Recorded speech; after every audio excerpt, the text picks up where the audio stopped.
ಎಲ್ಲಿಗೆ ಹೋಗ್ಬೇಕು ಅಂತ? ನಂಜನಗೂಡಲ್ಲಿ ಮುಳುಗಬೇಕು ಅಂತ ಇದ್ದೆ. ತಗೊಂತಾರೋ ಇಲ್ಲೋ ಹೋಗ್ಬಿಡ ಅನ್ಕೊಂಡಿದ್ದೆ. ಏನಾಯ್ತು ದೇವ್ರ ಮಹಿಮೆಯಿಂದ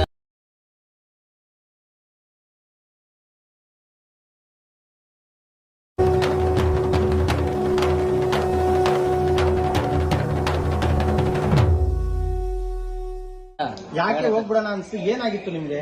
ಸೂರ್ಯಾಸ್ತದ ಕಾಯಿಲೆ ಬಂದು ಮೈಯೆಲ್ಲ ನನ್ನ ಮೈನ ನಾನೇ ನೋಡಕ್ ಆಗದಾರೆ ಅಷ್ಟು ಅಸಹ್ಯ ಆಗ್ಬಿಟ್ಟಿತ್ತು. ಹೇಳ್ಬೋದು ಅಣ್ಣ, ಒಂದು ಹತ್ಬಿಡ್ಲಾ?